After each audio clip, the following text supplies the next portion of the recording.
Grace froze in place, heart hammering against her ribs as the infamous Mafia boss Vincent Caruso leaned back in his chair, a half-smile playing on his lips. Moments ago, he had casually asked her, a timid waitress, for financial advice, clearly as a joke. His men had snickered, expecting her to mumble an apology and scurry away. Instead, Grace had swallowed her fear and given him an earnest suggestion, her voice steady. Now the entire restaurant was dead silent, all eyes on the stunned crime lord. Caruso swirled the amber liquid in his glass thoughtfully, then uttered a reply that struck Grace like a thunderbolt. She hadn't imagined that her offhand advice would lead to this. The exclusive Italian restaurant Giovanni's hummed with the low murmur of New York's elite winding down their Thursday night. Crystal chandeliers cast a warm golden glow over linen-draped tables set with gleaming silverware. Impeccably dressed waitstaff glided between tables with practiced grace. For many patrons, this upscale haven was a place to see and be seen. But for a select few, Giovanni's was also considered neutral ground, a safe meeting spot in a city quietly carved up by invisible borders of power and influence. At the edge of the dining room, Grace Delaney smoothed the front of her black apron and took a steadying breath. She had worked at Giovanni's for only 4 months, and still fought the sense that she didn't quite belong among these glittering, high-class surroundings. The 23-year-old waitress had grown up in a much humbler part of town, worlds away from the wealthy financiers and socialites who frequented this place. Each shift left her feeling like an imposter in a borrowed uniform. Yet she needed this job desperately. So every evening Grace mustered a polite smile and did her best to fade into the background. Tonight, however, a ripple of tension charged the air. Grace noticed the restaurant manager nervously straightening his tie over and over, and the head waiter barking hushed instructions at the staff. Something was different. News had filtered through the grapevine that a particularly notorious guest had reserved the private corner table for a late dinner. Even someone like Grace, who tried to avoid the city's rumor mill, had heard the name Vincent Caruso whispered with a mix of fear and awe. Caruso was said to control a significant piece of New York's underworld. Some claimed he ruled it outright alongside a handful of other crime family bosses. Most law-abiding folks only knew him from sensational headlines, if they knew him at all. But those in certain circles understood that where Vincent Caruso went, trouble often followed. And now he was coming here. Grace's stomach fluttered with nerves when she realized she might be serving the Mafia boss's table. She finished polishing a wine glass with trembling fingers. Of all nights to be on duty, of course it had to be this one. Grace desperately hoped to keep her head down and simply survive the evening without incident. Before long, a hush fell over the restaurant as a small entourage strolled in through the ornate double doors. At its center was a tall, broad-shouldered man in an exquisitely tailored charcoal suit. He moved with an unhurried confidence, flanked by several men who scanned the room with sharp, watchful eyes. Grace knew at once who he must be. The photographs in the papers hadn't done Vincent Caruso justice. In person, the Mafia boss had a commanding presence that seemed to charge the very air around him. Dark hair, neatly trimmed and swept back, framed a strong, clean-shaven jaw. He had the kind of striking, cold handsomeness that turned heads. But it was the intensity in his eyes that truly unsettled her. Even from across the room, Grace could feel the weight of that gaze as Caruso briefly surveyed Giovanni's like he owned the place. A hostess escorted Caruso and his party to the secluded corner table that had been prepared for them. Crisp white wine had already been poured into waiting glasses at the place settings. As he sat, Caruso exchanged a few quiet words with an older gentleman by his side. An advisor or bodyguard, Grace guessed. The rest of his men took their seats, the atmosphere at the table tense yet oddly casual, as if this were both a social outing and a business meeting. Grace's throat went dry as the head waiter motioned for her to attend that table. Of course, she was one of the few servers left with an empty tray at the moment, and this table required the most experienced attention. She swallowed hard and approached with her pen and notepad clutched tightly, careful to keep her expression polite and neutral. "Good evening," Grace said softly, willing her voice not to shake as she gave a small nod to the formidable man at the head of the table. "Welcome to Giovanni's.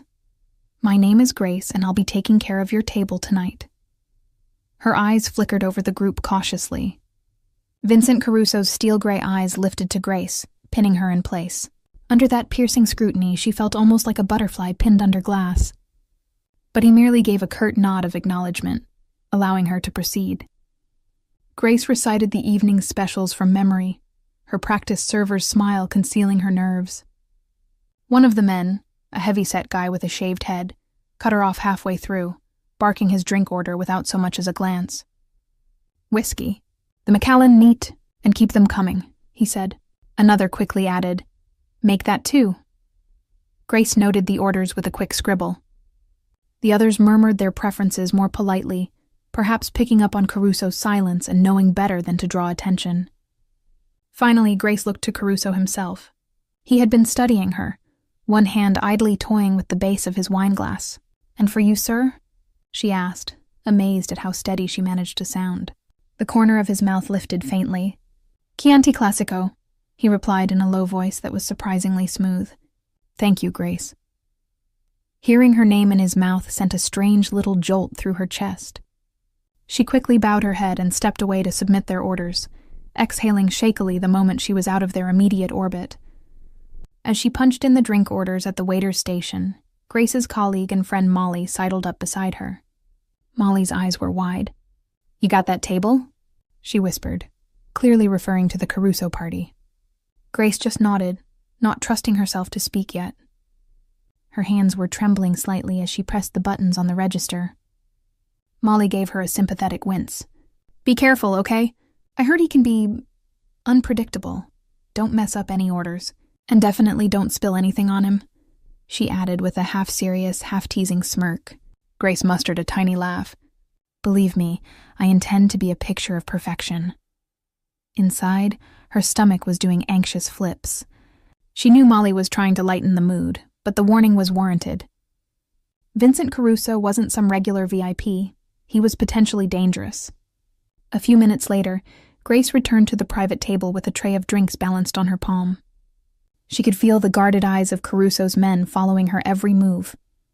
As she carefully set each glass in front of the gentlemen according to their orders, the conversation at the table hushed. The men had been speaking in low, indistinct tones, but they fell silent as she approached, presumably not wanting an outsider to overhear any sensitive talk. Grace's senses pricked with curiosity despite herself.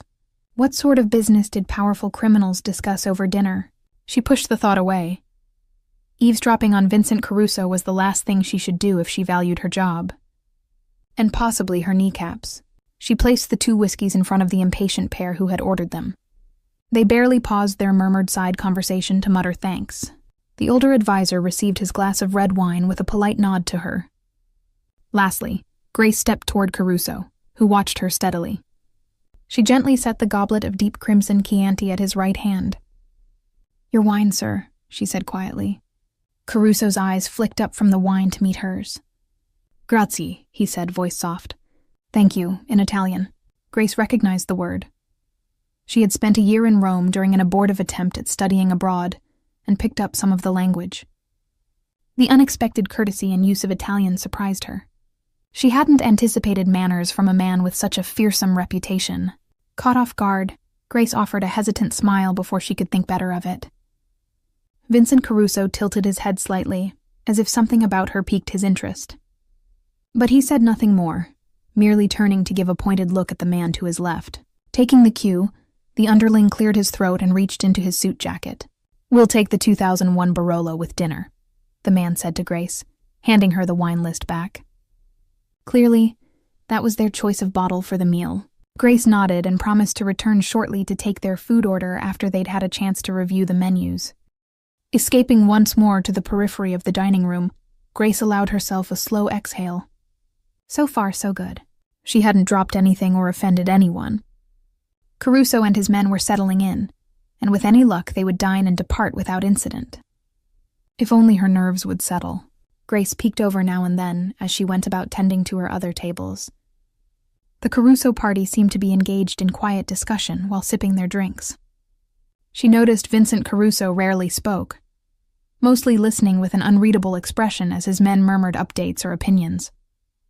From the snatches of conversation she caught while passing by, it sounded like they were discussing various business ventures, clubs, construction projects, shipments. Normal topics for rich businessmen, perhaps, though Grace suspected these had criminal undertones. As Grace waited for the sommelier to fetch the requested Barolo from the cellar, she busied herself by straightening clean napkins and polishing cutlery at the service stand. Her mind wandered to more mundane worries. The stack of bills awaiting her at home, her upcoming weekend class at the community college, the fact that her worn-out sneakers would need replacing soon. She had recently re-enrolled in night courses to finish her degree in finance, scraping together tuition with tips from Giovanni's. It was exhausting, balancing coursework after late restaurant shifts, but Grace refused to give up on her dream of entering the financial world in a legitimate way someday. If I can just get through a few more semesters, she thought to herself, wiping a spotless fork for the third time. The money from this job was the linchpin of her plans. Finally, the sommelier returned with the expensive Barolo. Grace delivered the bottle to the table and poured a taste for Caruso's advisor to sample. He swirled and approved, and she deftly filled each glass. Next, she took their dinner orders, a process thankfully free of any drama. Vincent Caruso chose the ossobuco special, meeting her gaze as he ordered in what almost felt like a challenge, though she couldn't guess why. Grace just nodded respectfully and collected their menus. Once the men fell back into conversation, Grace retreated and relayed the order to the kitchen. Everything was proceeding smoothly. With the meals underway, she checked on her other tables and refilled a few drinks across the room. Perhaps her fears had been unfounded. Maybe this would be an ordinary night after all, despite the notorious company in the corner. She was just returning from dropping off a tray of appetizers at a nearby table when she overheard a raised voice from the direction of Caruso's booth. Losing money hand over fist. At this rate, we'll be in the red this quarter, someone was saying tensely. Grace slowed her steps instinctively, her ears catching the frustration in the tone. It sounded like one of Caruso's men. I told you, the numbers from the Starford deal don't add up, another man muttered. We might need to cut our losses, boss. Grace tried to mind her own business, but it was impossible not to hear the annoyance spilling from their hushed private discussion. She kept her back partially turned, pretending to be absorbed in adjusting the angle of a nearby table's candle. A deeper voice, laced with impatience, cut through the others. Caruso himself. Every time we invest in something legitimate, it's the same song and dance, he said coldly. I hire so-called experts to handle finances, and still I'm hearing excuses. Perhaps I should just burn my money in a barrel. At least it'd save time. There was a low, uneasy chuckle from one of the men, as if unsure whether to laugh. Grace's lips pressed together. She could practically feel the tension radiating from their table now. Another man spoke up, trying to sound confident. Boss, if we just raise the cover charges at the clubs and maybe cut some staff, we can make up the shortfall. Vincent Caruso made a dismissive noise. Bleed the customers and squeeze our own people dry? That's your brilliant solution, Bruno? He said, voice dripping with sarcasm. The one called Bruno fell silent. Clearly that suggestion had not pleased Caruso. Grace realized she was loitering dangerously close.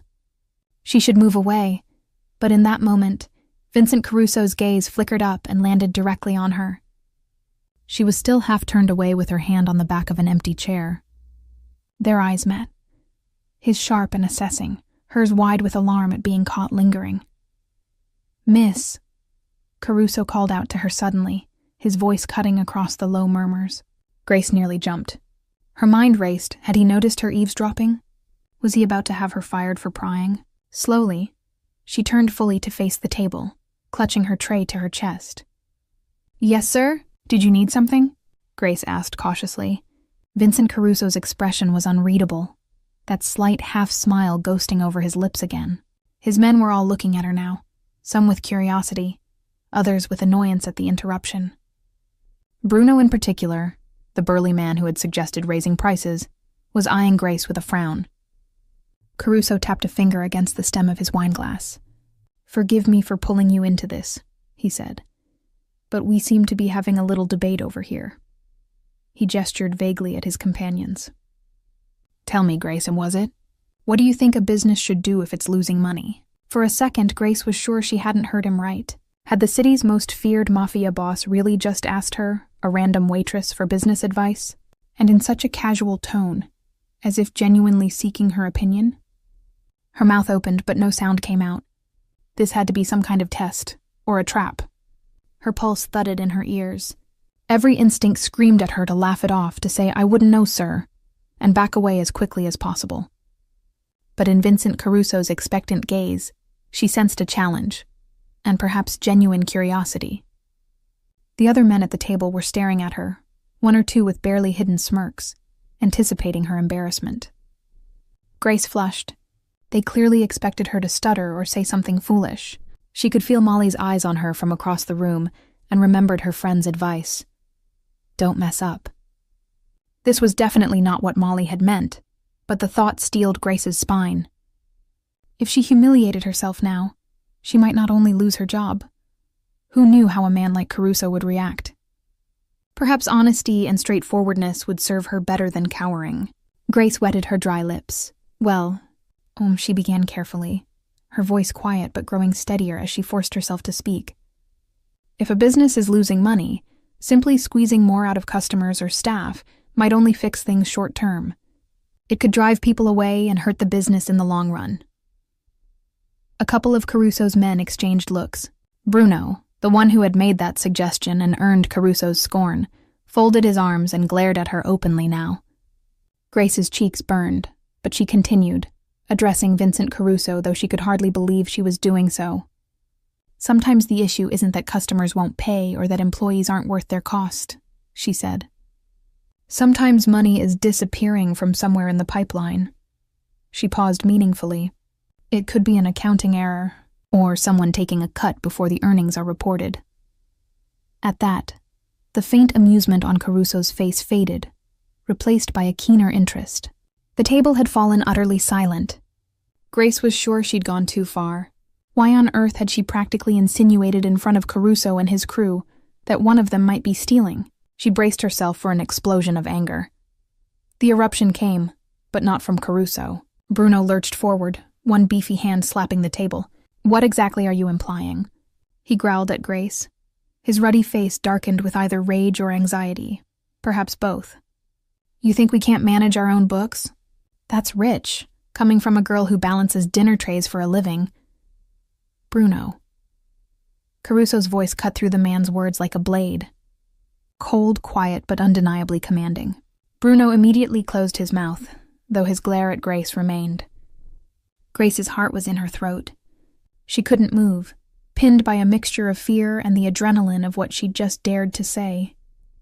She quickly looked down at her feet, suddenly very aware of the dangerous line she had crossed. I'm sorry, I didn't mean to presume," she stammered quickly. But Vincent Caruso held up a finger, silencing her apology. "No need to apologize," he said evenly, eyes still fixed on her. He leaned back in his chair, considering Grace with that same unreadable expression. "In fact, I believe you may be onto something." The faint clink of silverware and distant chatter of other diners were the only sounds in the stunned silence that followed. Grace stared at Vincent Caruso, unsure she'd heard him correctly. He thought she was onto something? Was that agreement in his tone? Caruso turned his head slowly to sweep his gaze over his men. "Tomorrow morning, I want a full audit of the Starford accounts," he stated, voice deceptively calm. The directive was clearly aimed at the entire table, though Bruno in particular visibly tensed. "Every invoice, every expense. If there's a leak, we'll find it." Grace remained rooted to the spot, scarcely daring to breathe. Her mind raced to process that her bold suggestion hadn't gotten her killed or fired, but was actually being taken seriously by this dangerous man. Vincent Caruso's attention returned to Grace. The slightest hint of a genuine smile tugged at the edge of his mouth. "Ms. Delaney, it seems I owe you thanks," he said, inclining his head graciously. Grace was sure every person within earshot, including herself, nearly fell over in shock. Mafia bosses did not just thank random waitresses. I was only answering your question," Grace managed, voice faltering. Her face felt hot. "I hope I didn't overstep." Caruso waved a hand dismissively. "On the contrary, honest answers are hard to come by these days." His steel-gray eyes glinted with something like approval. "You have a good head on your shoulders." Grace couldn't believe what she was hearing. A few seats away, Bruno looked positively sour but said nothing.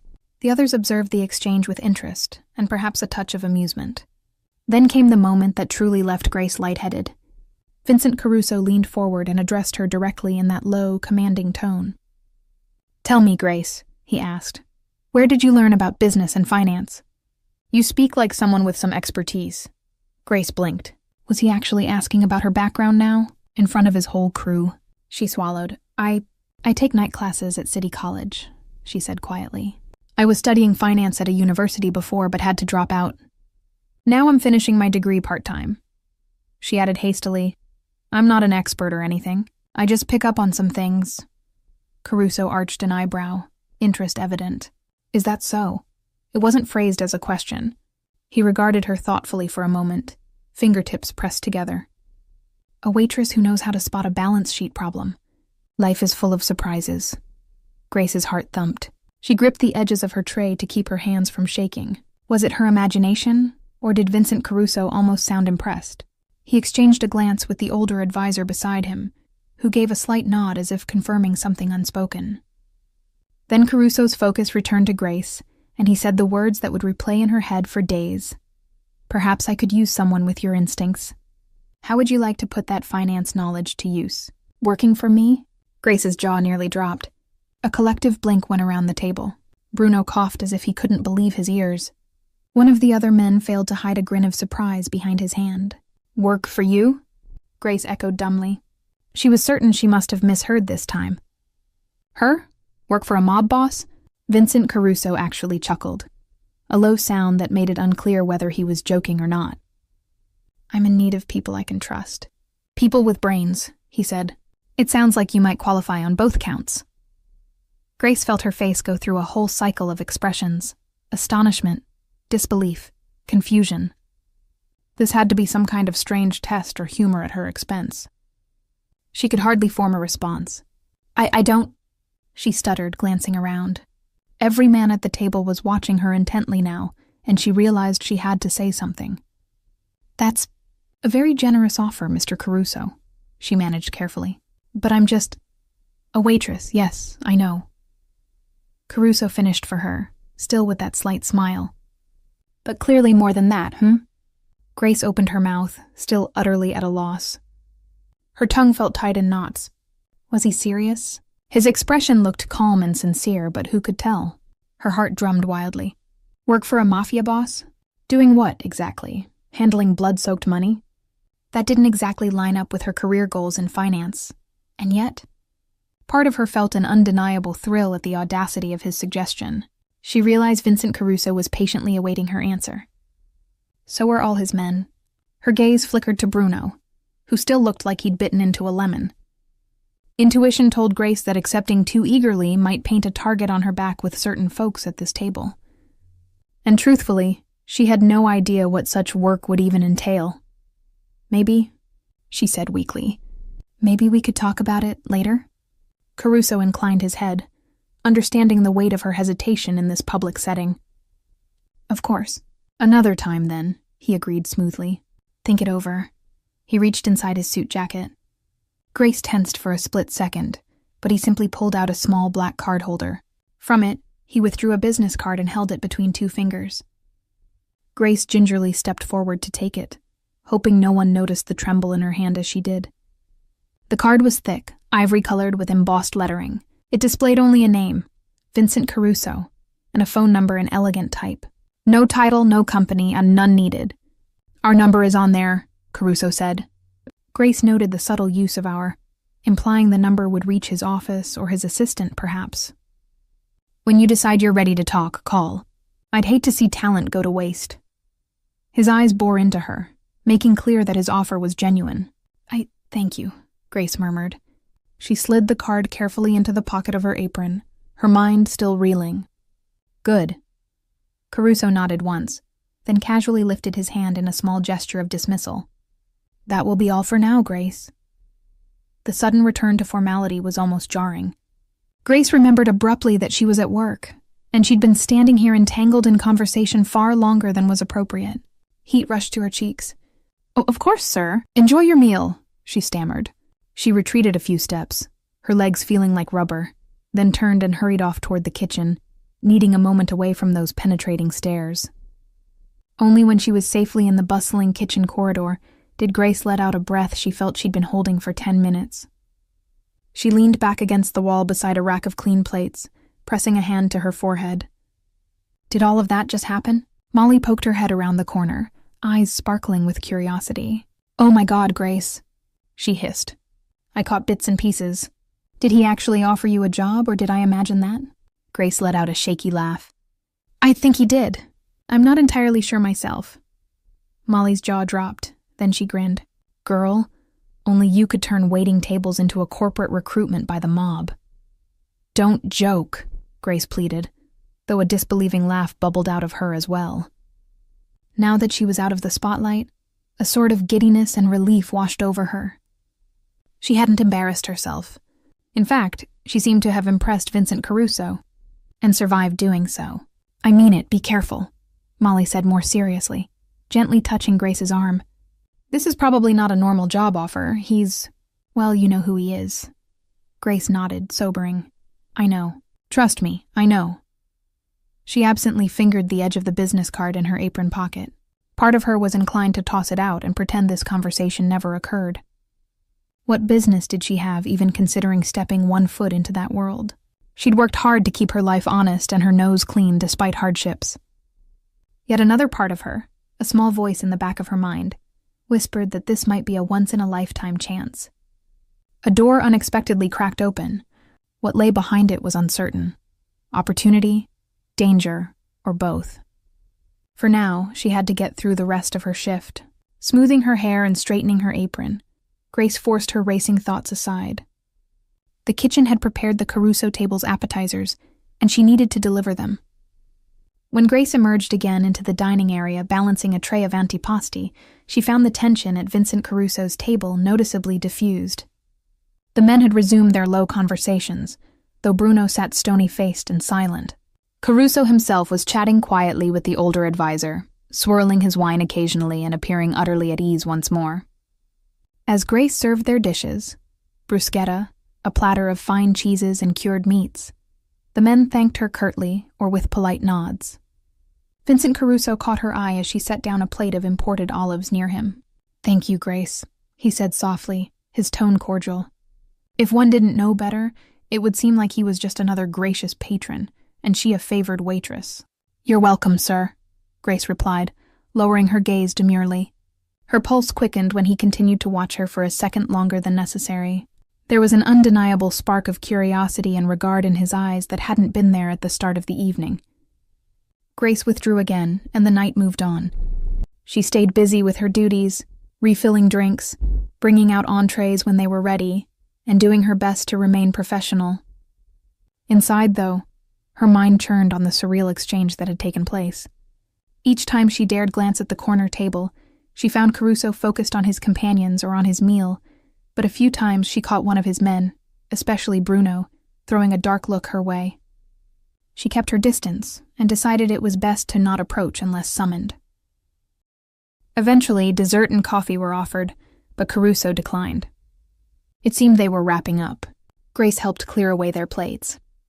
The Mafia boss's party prepared to depart into the late evening, shrugging on coats and settling the bill discreetly with the manager at the table. Giovanni's had a policy of handling checks at the table for privacy, especially with high-profile clients. Grace hung back politely while her manager, Mr. Bianchi, personally attended to Vincent Caruso, who signed the receipt with a flourish. Caruso then stood, pushing in his chair. His men rose as well. Grace stepped forward, knowing it was part of her job to thank them for dining and bid them good night. Despite everything that had happened, habit took over. "Thank you very much for joining us this evening," she said, hoping her voice sounded steady. "Have a wonderful night." Her eyes flickered to Caruso as she spoke. Vincent Caruso shrugged on a long dark overcoat that one of his bodyguards held for him. Once he was settled in it, he turned to Grace. To her surprise, he extended his hand, not in a handshake exactly, but as if about to perform a genteel gesture. Unsure, Grace lifted her own hand. He took it lightly, his large palm warm, and fingers paradoxically gentle as they closed over hers. "The pleasure was ours," Caruso said, looking at her with that penetrating gaze. "I hope to see you again, Grace." Grace's breath caught for an instant. There was weight in those words beyond a simple pleasantry. "Likewise, Mr. Caruso," she managed softly. His lips curved in that faint smile one last time. Then he released her hand and nodded to his men. With that, Vincent Caruso strode out of Giovanni's, his entourage following in tight formation. The door swung shut behind them, and the ambient noise of the restaurant swelled back to normal, as if the air pressure had changed now that he was gone. It was only once the group's black cars outside had pulled away from the curb that the staff of Giovanni's collectively exhaled and began buzzing. Several waiters rushed up to Grace. "What did he say to you? Did he really offer you a job? Are you okay?" The questions flew, half excited and half concerned. Grace answered as best as she could. "Yes, apparently he did ask me to work for him, and no, I'm not sure what I'll do. Yes, I'm fine, just shocked." Mr. Bianchi approached, wiping his brow with a handkerchief. The manager looked simultaneously relieved and exhausted. "Miss Delaney," he said in a low tone, pulling her slightly aside from the babbling co-workers. "Mr. Caruso left something for you."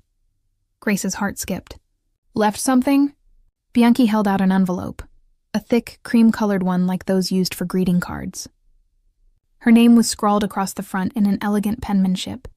She recognized the handwriting at once. It must be Vincent Caruso's. Hands suddenly clammy, Grace accepted the envelope and peeked inside. Her eyes widened. There was a stack of crisp bills, $100 notes, from the glimpse of Benjamin Franklin's face on the top bill. Alongside the cash was a short note on Giovanni's stationery. "Thank you for your invaluable insight. V." Grace looked back at her manager, mouth open in protest. This was too much. I can't accept." Mr. Bianchi held up a hand. "It's yours. Believe me, you don't want to refuse a gift from Mr. Caruso," he said with a knowing, wary smile. "Consider it a very generous tip, in cash. Off the books." Grace swallowed and nodded slowly. She couldn't begin to count it now in front of everyone, but from the thickness she guessed it had to be thousands of dollars. Never in her life had she received a tip of this magnitude. It felt like a lead weight in her hands, a blessing and a burden. Afterward, as the excitement died down, Grace finished her closing duties in a distracted haze. She stored the envelope carefully in her bag, already planning to lock it in her apartment safe box as soon as she got home. She changed out of her uniform and clocked out, saying goodbye to Molly and her colleagues while deflecting their playful insistence that she treat them all after landing such a windfall. The night air had a chill as Grace stepped outside the restaurant into the nearly empty street. It was past midnight, and her feet ached from hours on the floor. But she barely felt the pain. She stood for a moment under a street lamp, breath visible in the cold, letting reality wash over her. An ordinary work shift had turned into something extraordinary. She had met Vincent Caruso, and somehow impressed him enough that he'd offered her a job, or something like it, and pressed a small fortune into her hands as a tip. Grace's thoughts were a whirlwind on the taxi ride back to her tiny apartment across town. By the time she tumbled into bed, she still hadn't fully processed what to do about any of it. The business card sat on her bedside table, seeming to taunt her with possibilities. Exhaustion eventually overtook her racing mind. But as she drifted to sleep in the early hours of morning, one thought repeated itself over and over. Her life might have just changed, and there might be no going back to the way things were. Sunlight filtered through the thin curtains of Grace's small apartment the next morning, waking her far too early after the tumultuous night. She groaned softly and rolled over, but almost immediately her eyes snapped open as memories flooded back. It hadn't been a dream. The restaurant, Vincent Caruso, the outrageous job offer, the envelope of cash sitting in her bag across the room. All of it was real. Grace sat up and rubbed her face. "What now?" she whispered to herself. Her first impulse was to treat it like any other morning.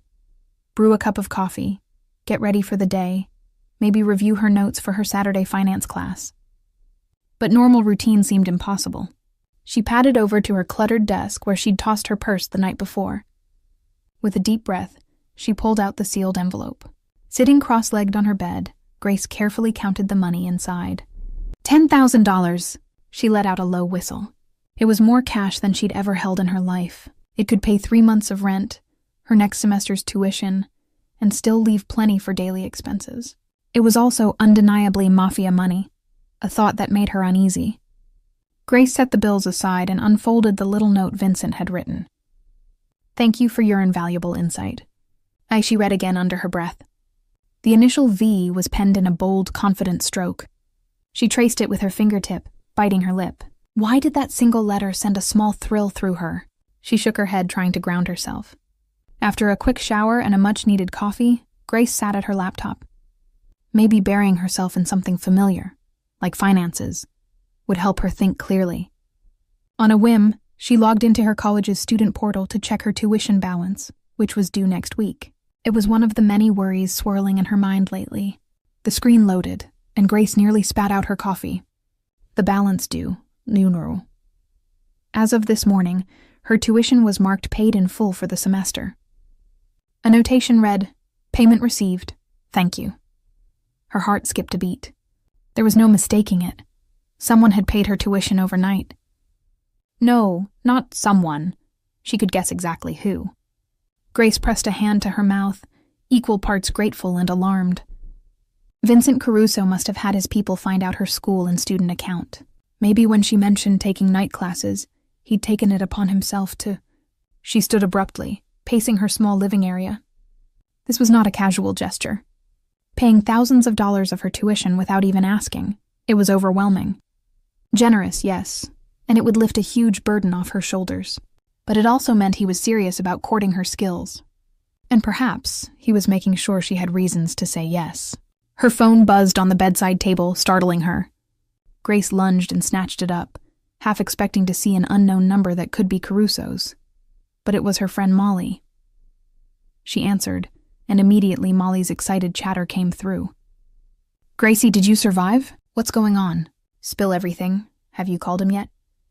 Grace managed a wry smile. Molly never wasted time. "Good morning to you too," she said. "I just woke up. You know I couldn't sleep last night wondering if you'd actually consider working for a mob boss." Molly's tone mixed concern and disbelief. "It's insane, right? You're not really going to, are you?" Grace sank back onto her bed, sighing. "Malls, I don't know. Probably not. I mean, it's crazy. I can't just dive into that world." "Exactly," Molly said firmly. "I mean, sure, the money could be amazing, and he's very handsome in a dangerous sort of way." "Molly," Grace protested, though her cheeks warmed because she couldn't deny that observation. "What? I'm just saying. He's trouble wrapped in a tux, babe. Don't get seduced by that." Her friend's voice softened. "I care about you. I don't want you hurt or caught up in something illegal." Grace closed her eyes. "I know. You're right." She paused, then admitted quietly, "He already paid my entire tuition, Molly." There was dead silence on the line for a moment. "He what?" "Yeah, I just checked and it's zeroed out. He must have done it after leaving the restaurant." Grace ran a hand through her damp hair. "I haven't even spoken to him since last night and he's already... involved?" Molly let out a low whistle akin to what Grace had done earlier. Wow. I mean, that's kind of sweet but also kind of terrifying. Like marking his territory or something? It feels like pressure," Grace murmured. "How can I accept that and then not at least talk to him about this job?" "Maybe you can pay it back if you decide not to get involved," Molly offered. "He gave you tip money too, right? But then you probably can't match whatever he just paid." Grace eyed the stack of cash on her bed. "He paid more than what he tipped me, I'm guessing. My tuition was no small chunk of change." Molly sighed. "Be careful, okay? If you do call him, and it sounds like you will, just promise you'll keep your guard up. Don't agree to anything on the spot, and you can always back out if it's too much." "Promise," Grace said. "I'm just going to feel him out, that's all." After hanging up, Grace found herself holding Vincent Caruso's card, running her thumb along the embossed letters. She took a steadying breath and dialed the number. It rang only once before a crisp male voice answered, "Mr. Caruso's office." Grace hadn't expected a secretary or assistant. For some reason, she thought he'd given her a direct line. "Oh, hello. This is Grace Delaney. Mr. Caruso asked me to call. There was a brief pause. Then the man responded with professional warmth. Ah, Miss Delaney. Yes, Mr. Caruso is expecting your call. One moment, please. Expecting it? Grace's heart thumped as she heard a click and a line transfer. Almost immediately, Vincent Caruso's voice came through, rich and smooth over the phone. Grace, he said, and just her name sounded different in his mouth. Intimate somehow, even over the phone. I'm glad you called. Grace found herself smiling nervously. Good morning, Mr. Caruso. A low chuckle. It's Vincent, please. After last night, I think first names are appropriate, don't you? She flushed, remembering how he'd held her hand when departing. Oh, okay. Vincent. It felt very personal to address him so, but she continued. I wanted to thank you. For everything. The tip you left and... She hesitated, deciding whether to bring up the tuition directly. And the tuition payment, he finished for her matter-of-factly. So he didn't intend it as a secret. It's the least I could do, Grace. Consider it an investment. In your education, in our potential working relationship. Grace's voice caught. It's incredibly generous, but I can't help feeling like I owe you now. Vincent's voice softened. All you owe me is a conversation. Nothing more unless you choose. I won't pretend I didn't hope to earn your goodwill by helping with something important to you. I did my homework and discovered financial strain was holding you back from finishing school. That was something easily fixed. Easily. Grace was momentarily speechless. For him, perhaps covering thousands of dollars was trivial. For her, it was life-changing. She wasn't sure how to feel about being homework to him, but he spoke without malice, almost like he genuinely cared about her goals. You must have a lot of resources to find that out overnight, she said quietly. A few, Vincent replied, a hint of dry humor in his tone. I apologize if it feels intrusive. I merely wanted to remove one worry from your mind. Grace's fingers tightened on the phone.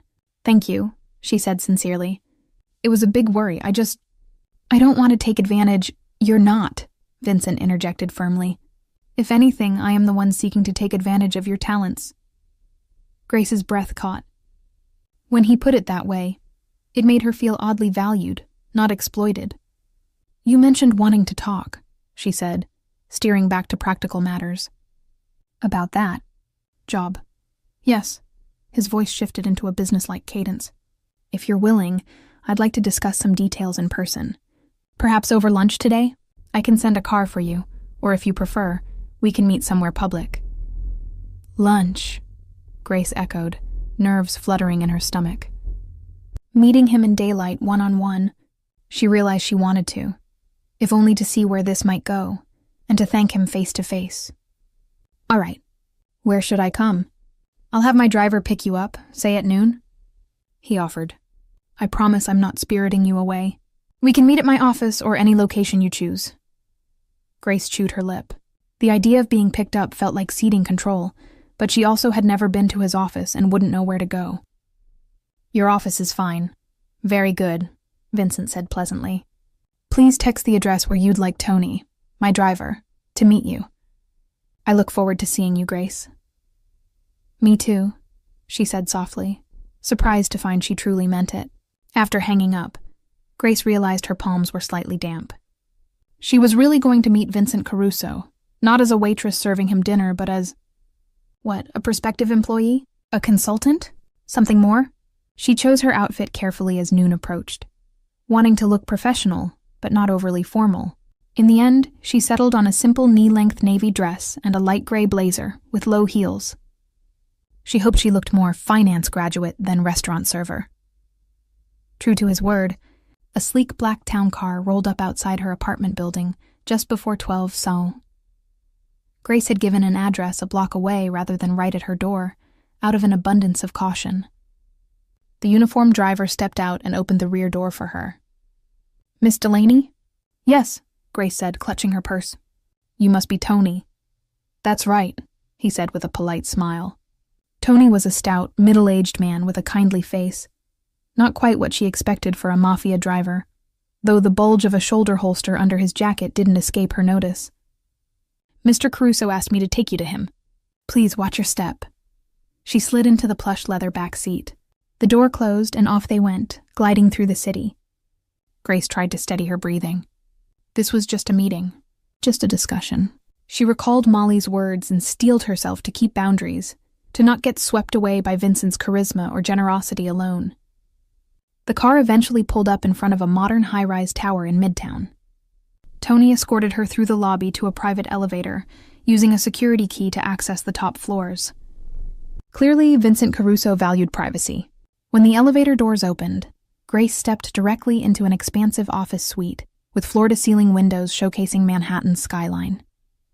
The space was luxurious yet tasteful, dark wood accents, a large abstract painting on one wall, and a massive glass desk at one end.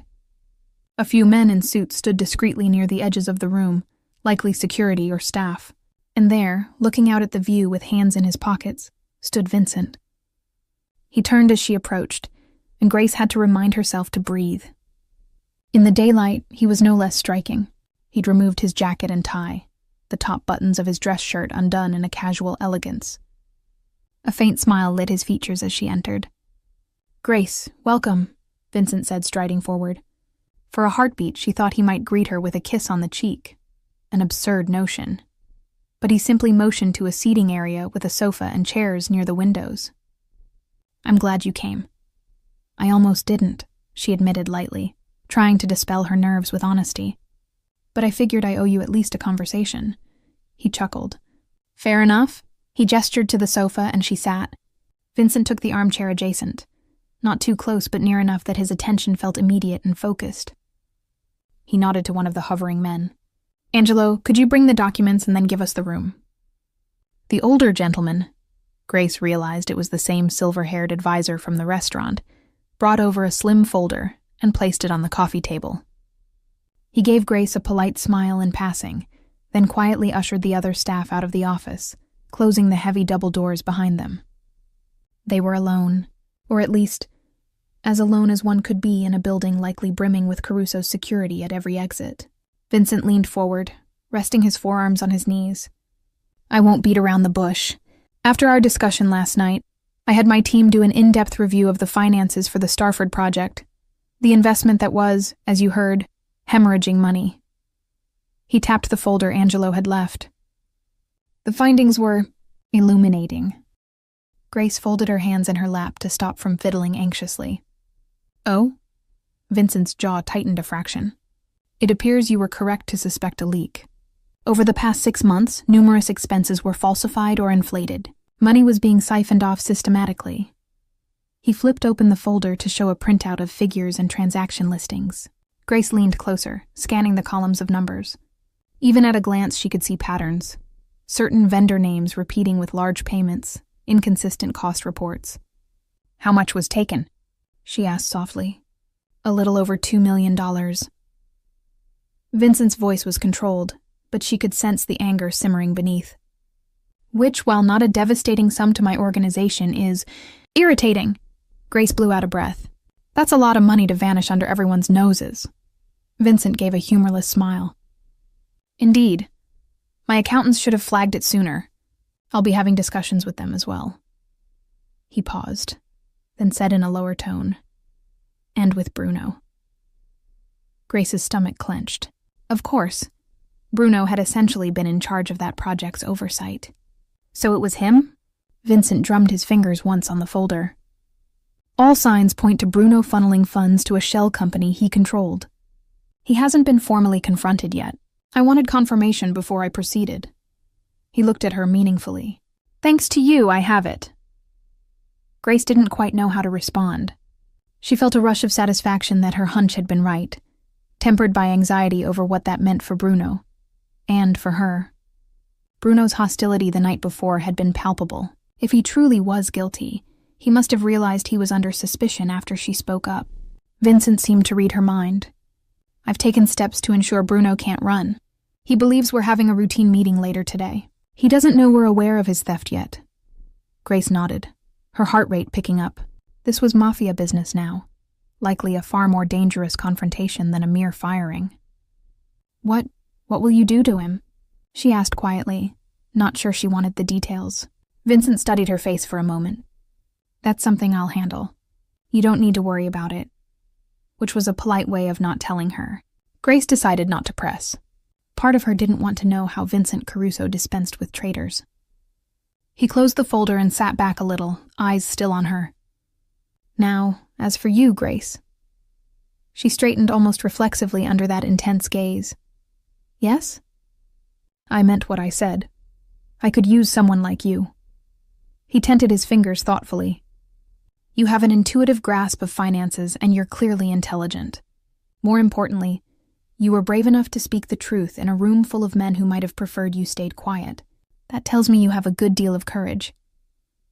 Grace felt a flush of pride at his praise, but she also remembered how frightened she'd been. I almost didn't say anything, she admitted. I was terrified, to be honest. That's normal, Vincent replied, giving a small shrug. Fear keeps us alert, but you acted despite it. You'd be surprised how rare that is.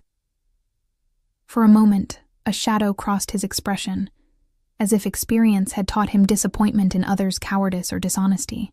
He continued, I won't lie to you. Working for me, even in a legitimate capacity, can be complicated. My world intersects with both the legal and illegal. If you have moral objections or simply fear the danger, I'd understand if you refuse. Grace appreciated that candor. She looked down at her hands. It's not that I want to be involved in anything illegal, she said carefully. I want to finish my degree and have a normal career. But I feel like I owe you for helping me, and I can't deny I'm curious. It's an opportunity to use what I know in a unique way. Vincent's lips curved as she spoke, as if her honest reasoning pleased him. I assure you, I wouldn't ask you to do anything violent or illicit. Think of it as being a financial consultant. You spot problems, suggest solutions, perhaps help oversee some business strategies. Some of my businesses are perfectly above board. Restaurants, real estate, shipping. They need managing just like any other. Grace considered. That didn't sound so bad on the surface. In fact, it sounded thrilling to have influence in major dealings at her age. The catch, of course, was the nature of the man sitting in front of her and the potential that not all operations were clean. There's also the matter of trust, she said softly, meeting his eyes. You barely know me. How can you trust me with sensitive information?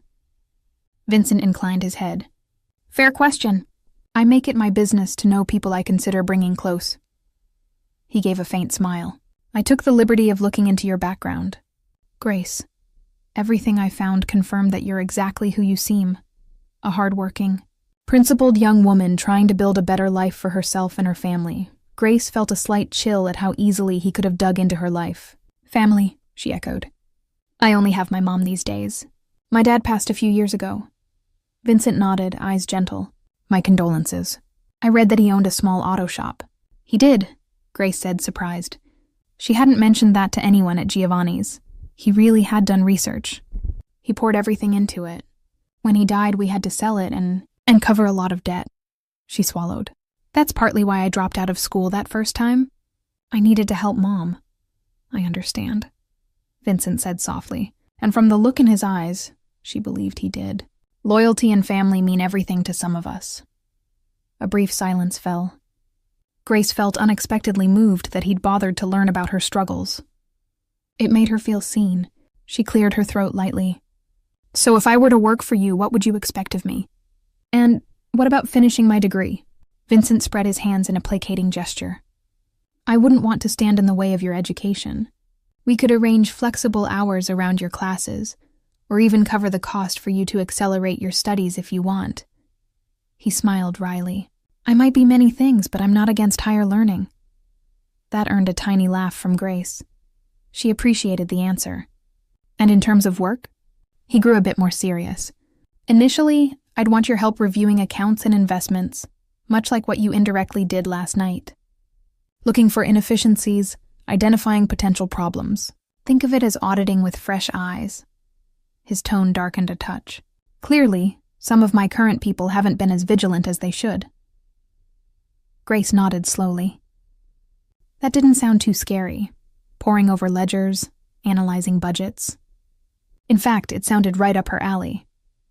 Beyond that, he continued, I might ask your insight on new ventures, legitimate ones. I've been expanding into more above-board businesses in recent years. It never hurts to have an honest perspective uninfluenced by old habits of our world. She read between the lines. He valued that she wasn't a career criminal, that she might spot risks or opportunities his inner circle wouldn't.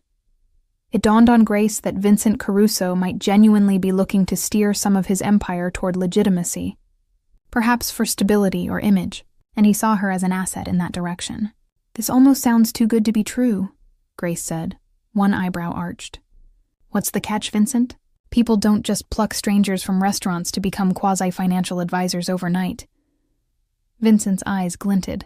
"The catch is, you'd be stepping into my world. Once you do, life changes. You might see or hear things that are difficult. It can put a target on your back, as we're already seeing with Bruno's displeasure." He sighed. "I won't sugarcoat it, Grace. If you align yourself with me, some doors in normal life may close. You can't exactly go work for a bank afterward with consultant to Vincent Caruso on your resume." She appreciated the frankness. It was true. Being affiliated with a known mob figure could stain her reputation outside his sphere. "I understand." He leaned forward, voice earnest. "That's why this is entirely your choice. You can walk away after this meeting, and you'll never hear from me again if that's what you want. The money I gave you for tuition and as a tip, that's yours regardless. I thank you for what you did. No obligations." He spread his hands. "However, if you do choose to step in, I take care of my own. You'll have resources, protection, and a place in something bigger, and I dare say we could accomplish quite a lot together." Grace's heart was pounding by the end of his little speech. The weight of the decision pressed on her. On one hand, returning to her simple life sounded almost impossible now that she'd glimpsed behind the curtain. On the other, accepting meant aligning with a man who, for all his courtesy and charm, was dangerous, and possibly dragging her into dangerous situations. "I'm worried about Bruno," she admitted after a moment. It was easier to focus on that immediate concern than the abstract future. "Last night he looked like he wanted to strangle me for even speaking up." Vincent's expression cooled. "Bruno will be handled. I won't let him or anyone else harm you. That I promise." His voice had a steely edge of finality that sent a slight shiver through her, not at fear of him, but of what he might do on her behalf. Grace realized that in truth, she had made up her mind. Perhaps it had been made up the moment she confronted him in the restaurant, or when she found her tuition paid, or when he walked toward her just now with that warm glimmer in his eyes. A part of her wanted to see this through, for better or for worse. She drew in a breath. "All right, Vincent, I'll help you." A slow, genuine smile spread across his face, transforming his features with a subtle light. "I'm very pleased to hear that, Grace." The way he said her name felt like a caress. She felt a flutter in her stomach that had nothing to do with nerves now. "On a trial basis," she added quickly, for her own conscience. "We'll see how it goes. And I stay in school." "Of course," he nodded. "On a trial basis." It was clear to both of them that he was confident she'd stay once she started, but she appreciated that he didn't push any harder. "Should we shake on it?" Grace offered, half in jest, half uncertain of the protocol for striking a bargain with a mob boss. Vincent chuckled. "If you like." He extended his hand to her. She reached out to clasp it. His hand engulfed hers, warm and steady. They shook once, but he didn't release her immediately. Instead, Vincent turned her hand palm up between his, studying it for a beat. Grace's breath snagged as he brushed the pad of his thumb lightly over a faint old scar on her wrist, a relic from childhood, barely noticeable. "You have my word, Grace. You'll be safe with me," he said, quietly intense as he looked into her eyes. "I take care of those under my protection." Something about the way he said it, so earnestly, made her chest tighten. She had a feeling that being under Vincent Caruso's protection was both a blessing and a heavy mantle. "I believe you," she replied softly. Seemingly satisfied, Vincent let go of her hand, albeit gently, as if reluctant. Angelo will fill you in on some of the current figures we're looking at, he said, businesslike once more. We can start right away, or if you have other commitments today. Before he could finish, a knock came at the door, and Angelo poked his head in, looking a tad flustered. Pardon, boss. We've got a situation. Vincent stood immediately, all traces of the relaxed conversationalist gone. He was back to the vigilant leader in a heartbeat. What is it? It's Bruno, Angelo said grimly. He left his place. We tried to keep tabs quietly, but he gave our guys the slip about 20 minutes ago. He's not answering his phone. The meeting this afternoon. He's running, Vincent concluded, a dangerous edge in his voice. His eyes flicked to Grace, and she saw a muscle in his jaw clench. Or planning something stupid? Grace's stomach flipped. He knows? Angelo shook his head. Not sure if he knows we uncovered everything, but he definitely suspects something.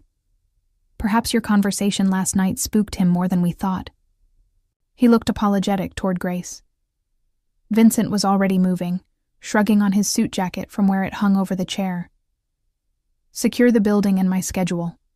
We need to find him. He turned to Grace, expression apologetic but urgent. I'm sorry, Grace.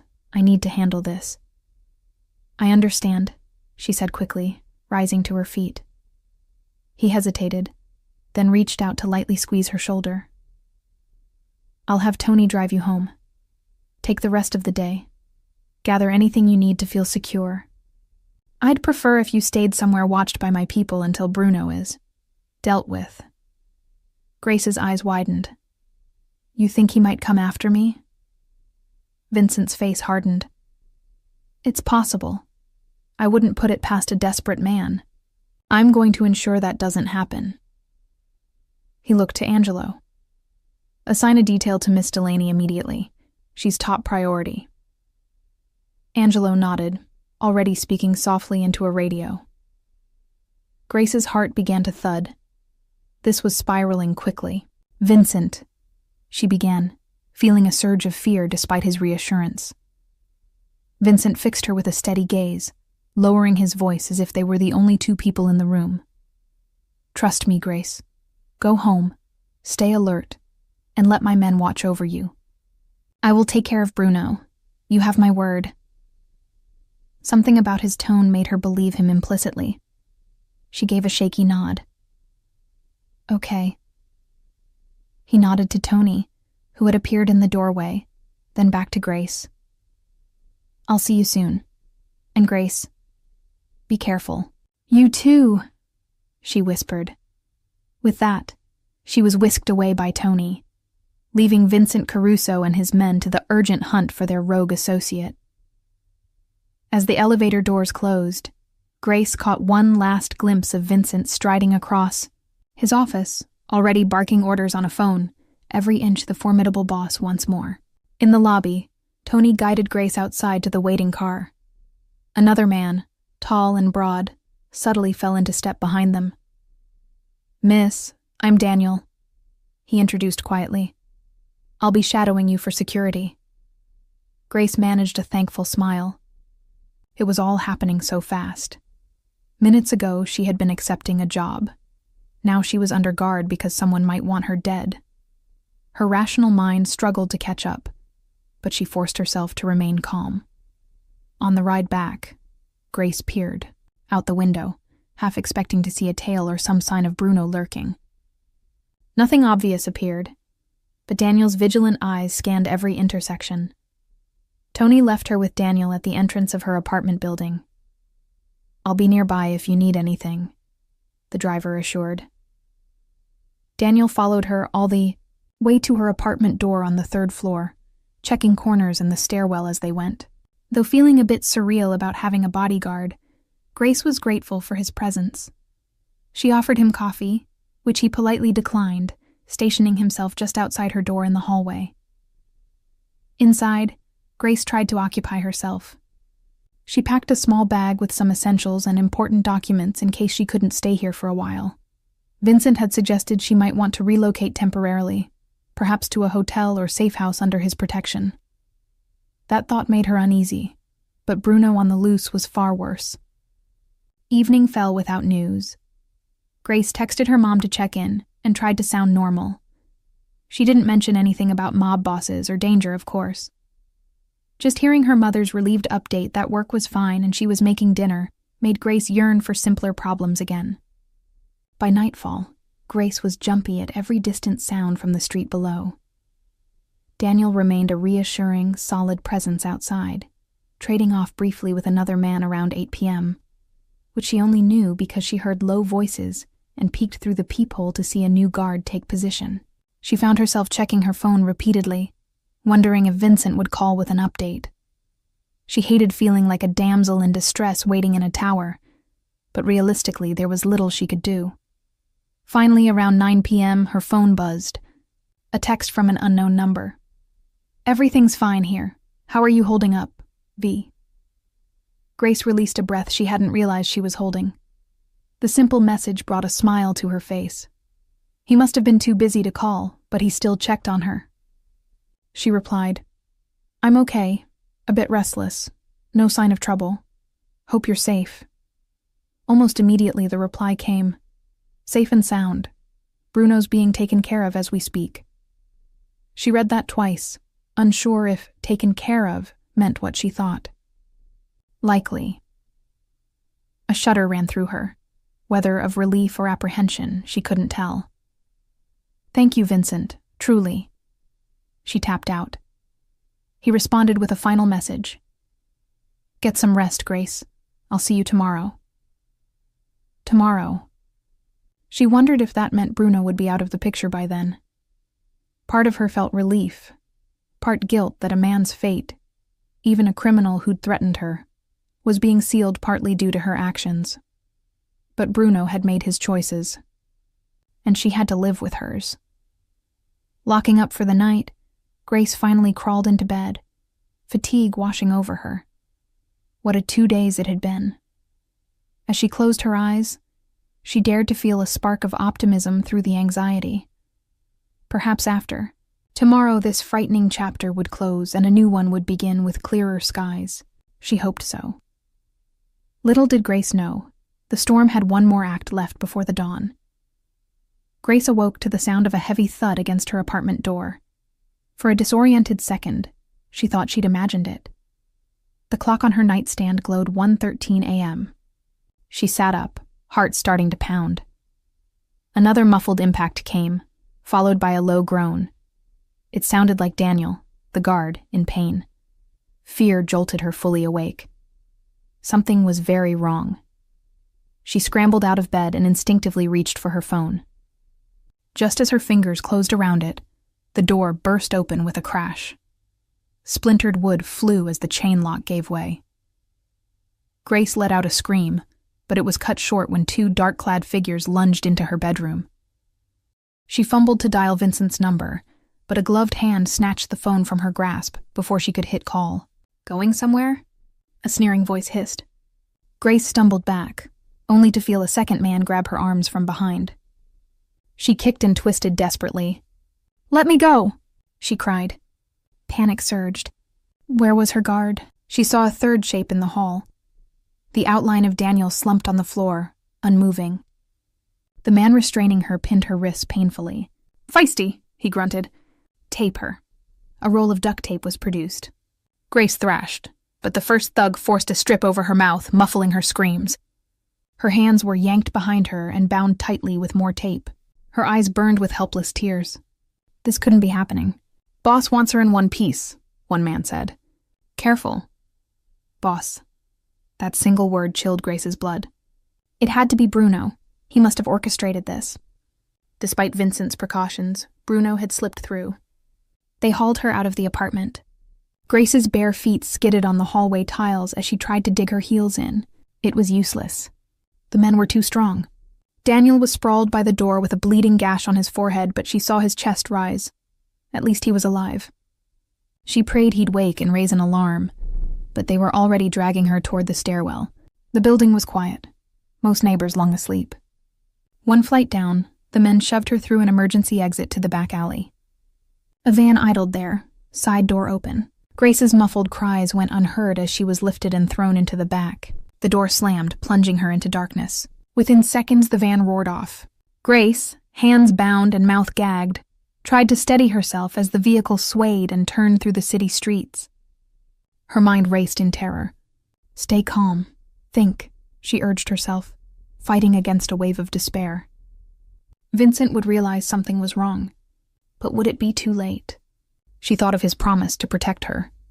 He didn't know she'd been taken, unless Daniel managed to call in backup. As the minutes dragged on, Grace forced herself to note details.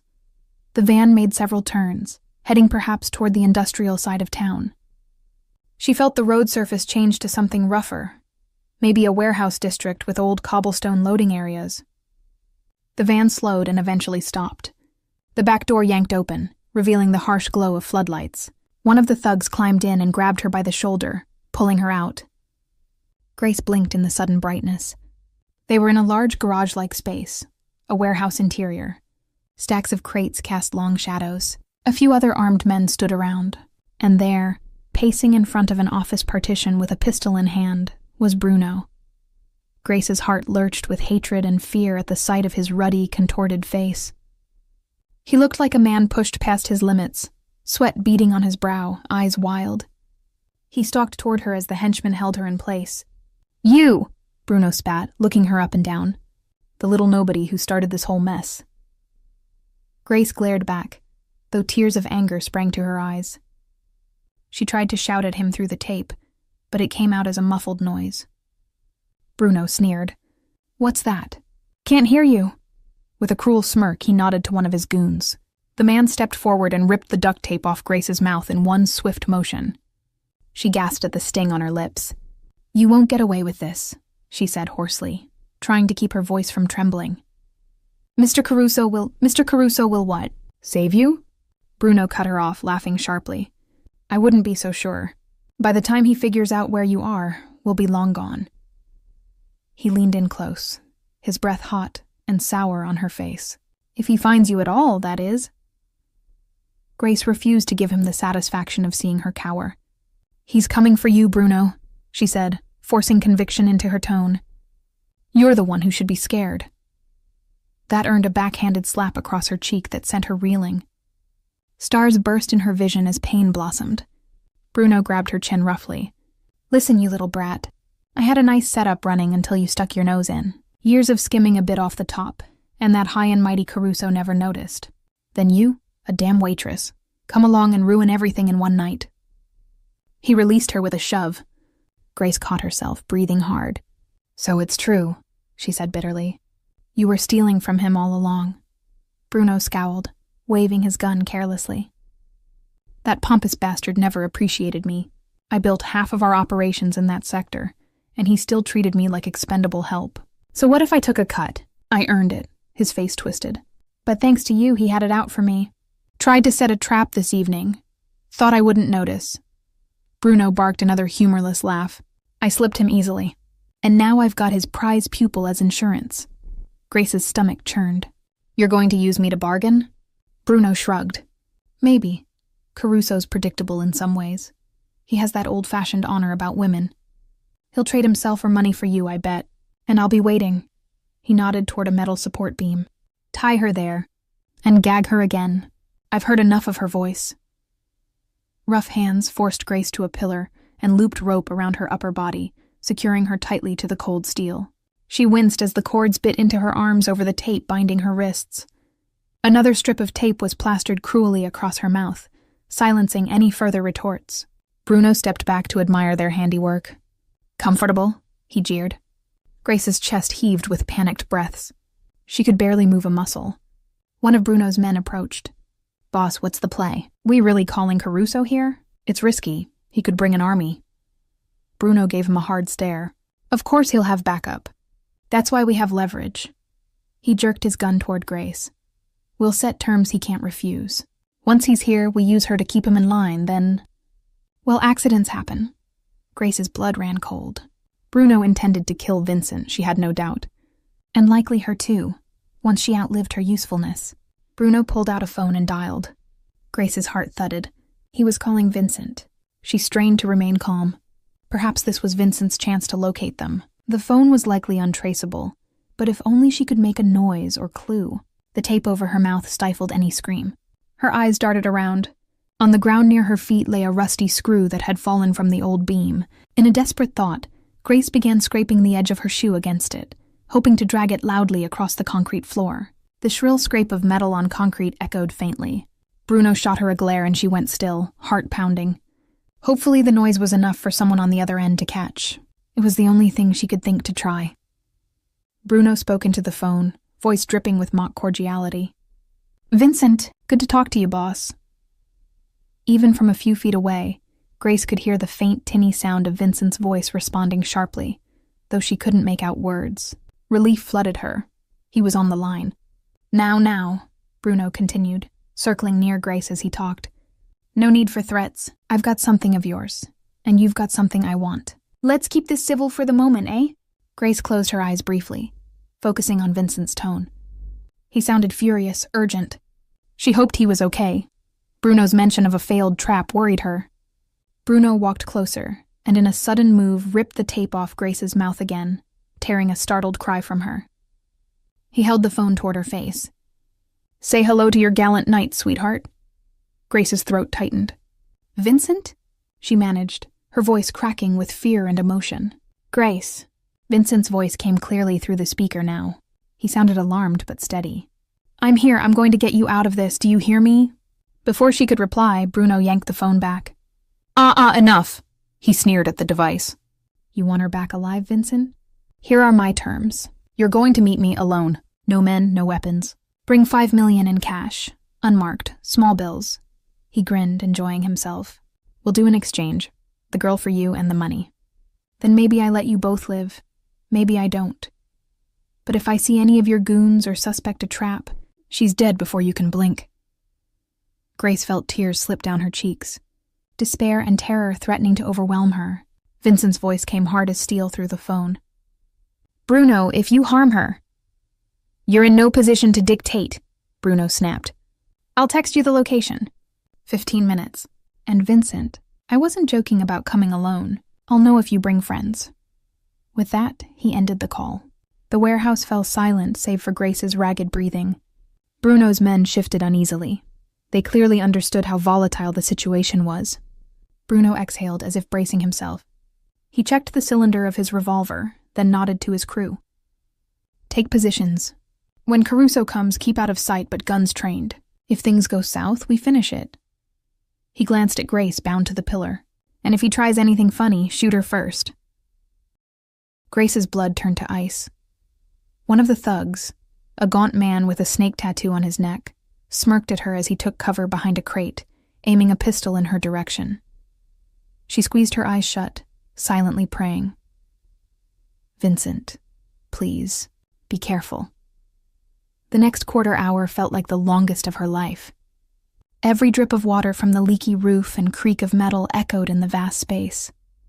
Grace's wrists burned under the tape from her futile attempts to wriggle free.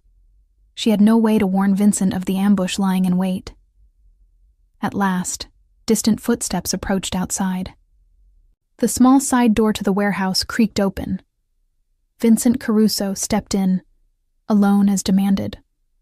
Grace almost sobbed in relief and fear at the sight of him. He was clad in a dark overcoat against the night chill, his expression composed but eyes blazing as they immediately locked onto her. He took in her condition, tied up, bruised cheek, tear-streaked face, and a murderous fury flickered across his features before he masked it. "All right, I'm here," Vincent called out, his voice echoing. He held up a large black duffel bag and then let it drop at his feet. "There's your money, Bruno. Let her go." Bruno emerged from behind a stack of pallets, gun leveled casually at Vincent. "Kick the bag over," he ordered. Vincent nudged the duffel forward with his foot. It slid a few yards across the concrete. Bruno gestured to one of his men, who rushed forward and snatched the bag, retreating to a safe distance to peek inside. Bundles of cash were visible. Bruno seemed momentarily surprised that Vincent had actually brought the ransom. Very good, he said. 5 million, as asked? You'll find it's all there, Vincent replied evenly, hands slightly raised to show he wasn't armed. His eyes flicked to Grace again, silently asking if she was okay. She managed a tiny nod, tears threatening once more. Bruno chuckled, stepping closer to Vincent. What an obedient boss you turned out to be. All that money and you just handed over. Must be a special girl, this one. He sneered back at Grace. Vincent's jaw tightened. You have what you want, Bruno. Now let her go as you promised. Bruno circled slowly, and only then did Vincent show a hint of nerves, likely aware that Bruno's henchmen were hiding nearby with guns on them. Oh, I promised I'd consider it, Bruno said airily. But now that I think about it, tying up loose ends is safer. Grace's heart seized. She saw Bruno's finger twitch on the trigger. In that split second, several things happened at once. Bruno whipped his arm toward Vincent, pulling the trigger. At the same time, Grace mustered every ounce of courage and threw her weight sideways against the pillar with a shrill, muffled cry, just enough to draw Bruno's attention a split instant off. The gunshot cracked like thunder. Vincent lunged aside with reflexes honed by a lifetime of danger. The bullet meant for his chest grazed his upper arm instead, tearing through his coat. He staggered but kept his footing. Instantly, the warehouse erupted in chaos. A rifle report sounded from high above, one of Vincent's hidden snipers, secretly in position on a catwalk. Bruno's man with the snake tattoo went down before he could fire at Grace, a precise shot to his shoulder disarming him. Another of Bruno's men opened up with an automatic burst from behind crates. Vincent dove behind a steel drum as bullets sparked off the concrete. Grace could only watch in terror as a firefight exploded around her. She was helplessly exposed against the pillar. Bruno, cursing, retreated toward her, seizing her shoulder and pressing the barrel of his gun to her temple. "Everyone hold your fire!" Bruno screamed, his voice raw. "Or I swear I'll kill her!" The shooting tapered off. A tense silence fell again, punctuated by the drip of Bruno's henchman's blood pooling from the sniper's hit and the distant wail of a bullet ricochet. Grace's pulse thundered in her ears. Bruno was using her as a human shield now, his arm vice-like around her neck. She met Vincent's gaze across the dim space. He had taken cover not far away, and she saw with horror that blood was seeping through his sleeve from the grazing wound. But his focus was entirely on the barrel pressed to Grace's head. "Let's all just calm down," Vincent said, remarkably steady despite the gun pointed at the woman he cared about. His raised hands were faintly stained red, presumably from checking his wound, and his face was pale but determined. "Bruno, you don't want to do this. You shoot her, you lose your only bargaining chip. There's no way out then." Bruno panted behind Grace, his chest heaving against her back. "Shut up. I'll do it. I'll kill her right now." The muzzle dug painfully against Grace's temple, making her whimper. Vincent's eyes never left hers. "Bruno," he continued carefully, "think about what your father would say." That made Bruno hesitate. Grace felt the pressure of the gun ease just a fraction as Bruno barked a humorless laugh. "Don't you dare talk about my father, Caruso." "He respected loyalty," Vincent said softly. "He wouldn't have wanted this." Bruno growled, his arm trembling. Grace sensed his desperation mounting. She knew Vincent was trying to stall and de-escalate, but Bruno seemed beyond reason. Her own fear had crystallized into a kind of clarity. If she did nothing, Bruno might very well shoot her out of spite. And even if not, one of Vincent's men might take a risky shot and she'd end up in the crossfire. She had to create an opening.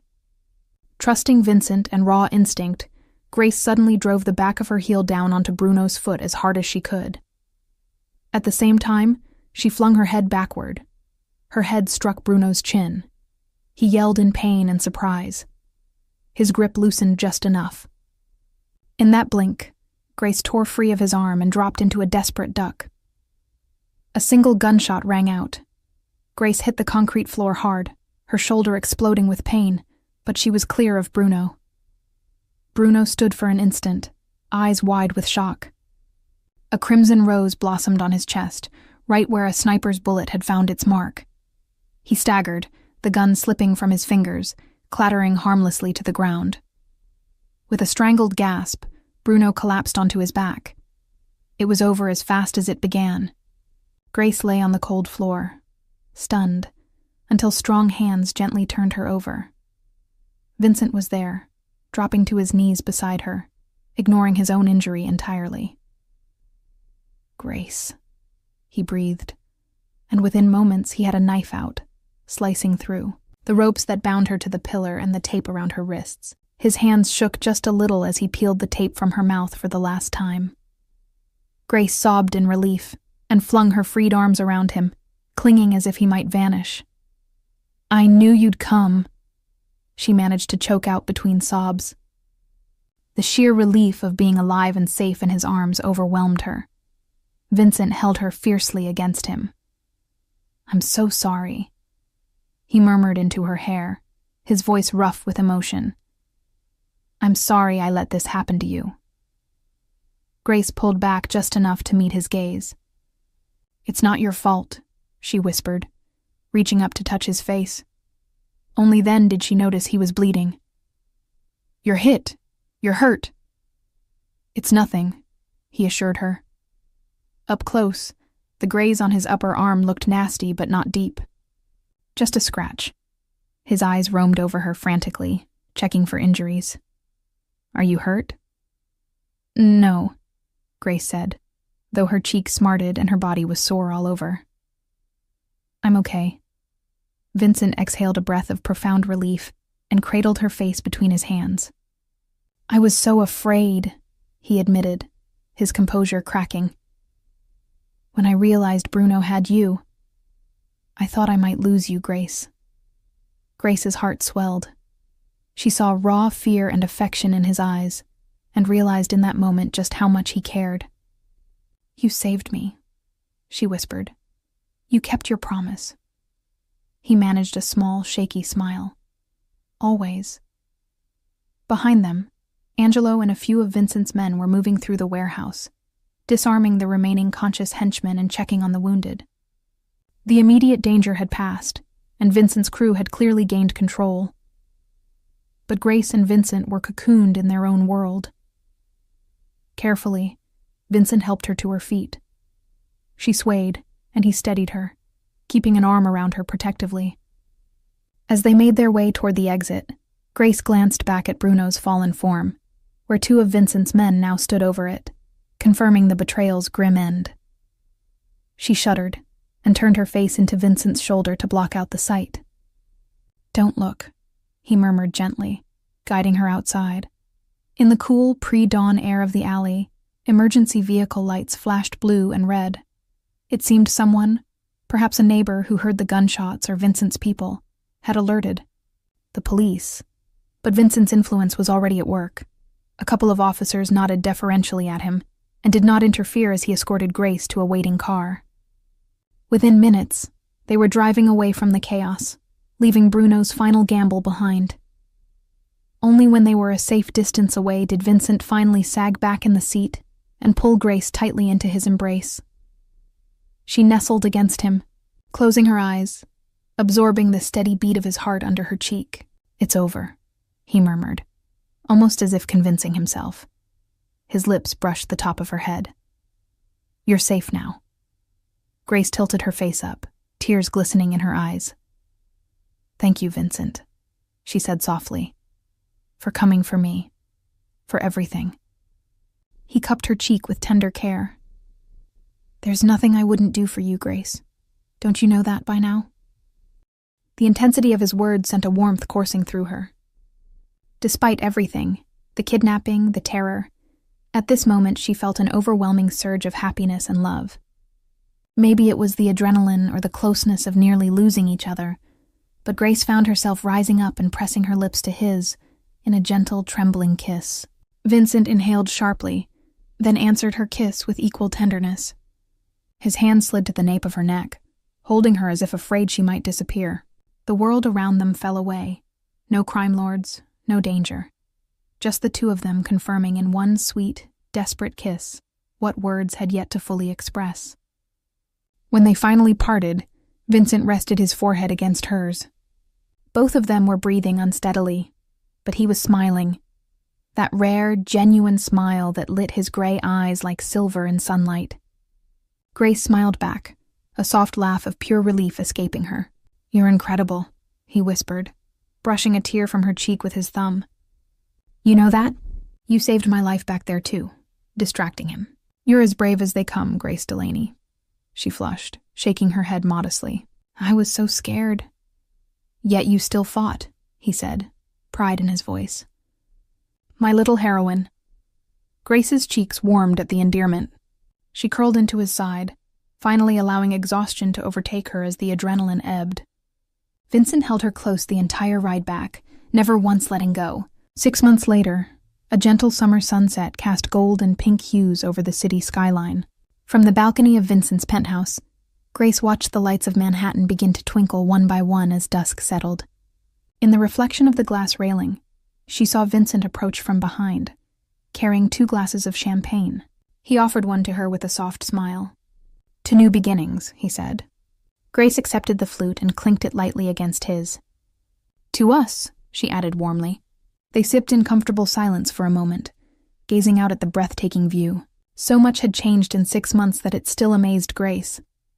After Bruno's death and the fallout of his betrayal, Vincent had solidified his position and purged the remaining corruption from his ranks. True to his word, he'd steered many of his operations towards legitimate ventures, with Grace's help. She had officially become Vincent Caruso's financial consultant, but everyone in his circle knew she was far more than an employee. She was his trusted partner. The suspicious murmurs that had greeted her initially, an outsider in the inner sanctum, had long since quieted after she proved her savvy time and again optimizing the businesses. Even the most traditional of Vincent's capos had come to respect the young woman who had saved their boss's life and enriched the family's coffers, in entirely legal ways, no less. Grace had also, with Vincent's loving insistence, finished her degree. In fact, her graduation ceremony was just a week ago. She remembered how Vincent had attended in person, watching proudly from the crowd as she walked across the stage. Afterward, he'd swept her into a tight hug despite the public setting, whispering, "I'm so proud of you," in her ear. She sighed contentedly and leaned on the balcony rail. Far below, traffic glittered and flowed. It struck her how much her perspective had shifted, both literally and figuratively. Once she'd felt lost and small, serving cocktails to the rich. Now she stood confidently beside one of the most powerful men in the city, her own skills and voice valued. And, she mused with a smile, her heart full. Vincent set down his glass and slid an arm around her waist. "Penny for your thoughts?" he murmured, nuzzling gently against her temple. Grace turned to face him, slipping her free hand inside his suit jacket to rest against his chest. "I was just thinking how I never imagined any of this," she said, gaze shining. "If you hadn't asked me that ridiculous question about business that night at Giovanni's." Vincent chuckled, a deep, pleasant sound that still made her stomach flutter. "Ah, yes. My poor attempt at humor that turned out to be the best investment strategy I've ever had." Grace laughed. "An investment in a waitress." "An investment in you," he corrected, brushing a strand of her hair behind her ear. "And it paid off beyond my wildest dreams." She felt her eyes prick with happy tears. "For me too," she whispered. Vincent's face grew serious in the golden light. He carefully took her champagne flute and set both glasses aside. Then he took her hands in his. "Grace, there's something I want to ask you." Her heart skipped. His tone, the tender intensity in his gaze, it made her breath catch. "I know a life with me wasn't what you planned," Vincent said softly. "It's not the easiest road, but you've been my light through dark times, and my partner in building something better. I can't imagine my world without you in it." He reached into his pocket and slowly sank down on one knee. Grace's hands flew to her mouth, eyes wide in astonished joy. Vincent revealed a small velvet box, opening it to display a ring. A solitary diamond on a simple, elegant band that sparkled with internal fire. His own eyes shone up at her as he spoke, voice a touch unsteady for perhaps the first time since she'd known him. Grace Delaney, will you marry me?" Tears spilled freely down her cheeks now, but her smile was radiant. "Yes," she answered, hardly before he'd finished speaking. "Yes, Vincent, of course I will." A rare look of relief and pure happiness broke across his face. He slipped the ring onto her finger, a perfect fit, then rose, and Grace threw her arms around him, sealing her answer with a heartfelt kiss. They stayed entwined, foreheads touching, as the last edge of sun dipped below the horizon. Grace couldn't stop admiring the ring, not for its material worth, but for what it symbolized, how far they'd come from that fateful evening. "Mrs. Caruso," Vincent murmured, testing the sound of it and chuckling when Grace's blush returned. He cradled her cheek, eyes full of love. "You've made me the happiest man alive." "And you've made me the happiest woman," she replied sincerely. She placed her hand over his heart, feeling its strong, steady beat, the heart of a man who had been feared by many, but whom she knew in all his facets, the formidable leader, the fiercely protective lover, the thoughtful partner. Their journey had been anything but ordinary, a mix of danger, laughter, and passion, but it led them right here, to this moment of shared hope. As they gazed out at the shimmering lights of their city, Vincent wrapped his arms around his future bride from behind. Grace leaned back against him with a content sigh. "Do you regret any of it?" he asked softly. It was a question he'd posed in different ways before, out of lingering guilt for the dangers she faced with him. Grace shook her head and smiled. "Not one bit. The path that brought us together might have been unexpected, even crazy. But I'd do it all again. It led me to you." Vincent pressed a gentle kiss to her hair. "And you to me." In the distance, the Chrysler Building's spire lit up, casting a glow over the skyline. The city hummed with life below, but here in their elevated sanctuary, it felt like their own little world. Grace interlaced her fingers with Vincent's, the diamond of her engagement ring catching the light. She thought of the shy waitress she'd been, struggling and uncertain, and the confident woman she'd become, loved and in love. Who would have believed that a mafia boss's offhand joking question would lead to this kind of fairy tale? "Life sure is full of surprises," she mused aloud, echoing words Vincent once said. He chuckled, recognizing the callback, and gave her a light squeeze. The best ones, anyway. Together they stood watching the night unfurl over New York, ready to face the future side by side. Whatever challenges might come, they had each other, an unlikely pair bound by trust, courage, and a love born from the most unexpected of beginnings. And for Vincent and Grace, that was the greatest investment of all, one that would last a lifetime.